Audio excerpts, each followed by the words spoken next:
COVID-19 hôm nay, gần 29.000 ca ra viện, 5.490 ca mắc mới.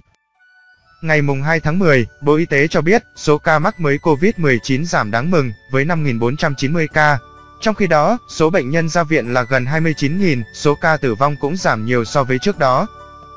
Tính từ 17 giờ ngày 1 tháng 10 đến 17 giờ ngày 2 tháng 10, trên hệ thống quốc gia quản lý ca bệnh COVID-19 ghi nhận 5.490 ca nhiễm mới. Trong đó 13 ca nhập cảnh và 5.477 ca ghi nhận trong nước, giảm 1.464 ca so với ngày trước đó tại 40 tỉnh, thành phố. Có 3.004 ca trong cộng đồng, cụ thể, thành phố Hồ Chí Minh là 2.723 ca, giảm 947 ca so với hôm qua.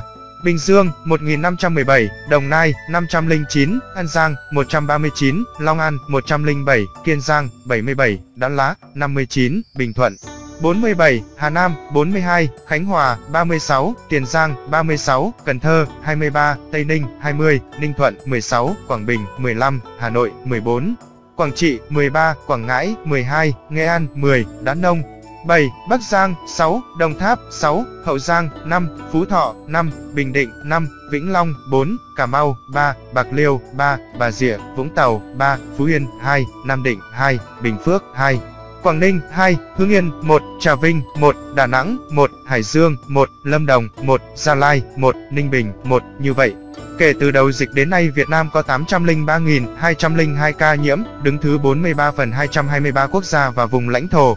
Trong khi với tỷ lệ số ca nhiễm 1 triệu dân, Việt Nam đứng thứ 155 phần 223 quốc gia và vùng lãnh thổ.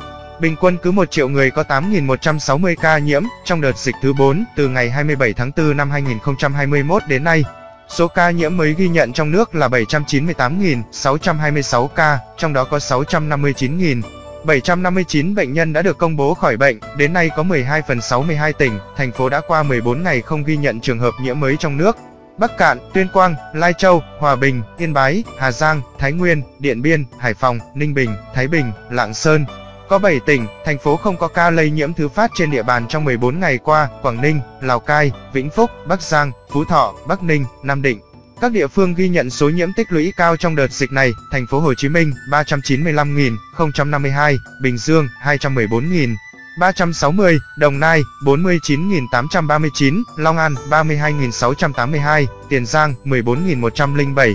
Về tình hình điều trị, trong ngày có 28.857 bệnh nhân được công bố khỏi bệnh, nâng tổng số ca được điều trị khỏi lên 664.938. Số bệnh nhân nặng đang điều trị là 6.337 ca, trong đó, thở oxy qua mặt nạ 4.277, thở oxy dòng cao HFNC 1.089, thở máy không xâm lấn 240, thở máy xâm lấn 805, ECMO 25. Về số bệnh nhân tử vong, trong ngày ghi nhận 164 ca tử vong tại thành phố Hồ Chí Minh, 123, Bình Dương 24, Đồng Nai 5, Long An 5, Kiên Giang 2, Quảng Ngãi 1, Tiền Giang 1, An Giang 1, Bình Thuận 1, Cần Thơ 1. Trung bình số tử vong ghi nhận trong 7 ngày qua là 165 ca ngày.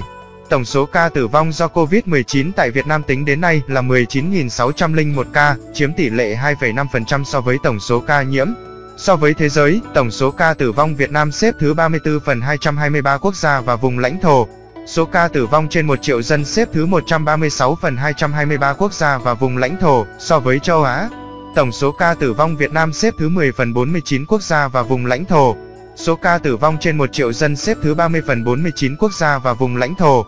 Về tình hình tiêm chủng, trong ngày 1 tháng 10 có 760.643 liều vaccine phòng COVID-19 được tiêm, như vậy, tổng số liều vaccine đã được tiêm là 43.658.818 liều, trong đó tiêm một mũi là 33.532.395 liều, tiêm mũi 2 là 10.126.423 liều. Liên quan đến điểm dịch mới tại Bệnh viện Việt Đức, Bộ Y tế đề nghị Ủy ban Nhân dân thành phố Hà Nội hỗ trợ Bệnh viện Việt Đức địa điểm cách ly y tế cho người nhà người bệnh và khách sạn cho nhân viên y tế trong thời gian sớm nhất để bảo đảm công tác phòng chống dịch COVID-19 và điều trị, chăm sóc cho người bệnh.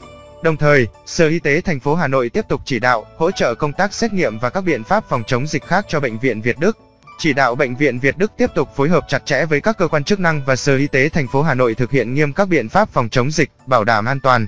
Trong 3 ngày gần đây, Bệnh viện Việt Đức đã lấy hơn 7.000 mẫu xét nghiệm, hiện còn khoảng 700 mẫu xét nghiệm chưa có kết quả. Ngành y tế thành phố Hà Nội đề nghị các quận, Huyện rà soát, lập danh sách những người từng đến, làm việc khám chữa bệnh, chăm sóc người bệnh tại Bệnh viện Việt Đức trong nửa tháng qua. Những người từng đến tầng 7 và 8 tòa D ở bệnh viện hoặc có tiếp xúc với bệnh nhân dương tính được xử trí như F1.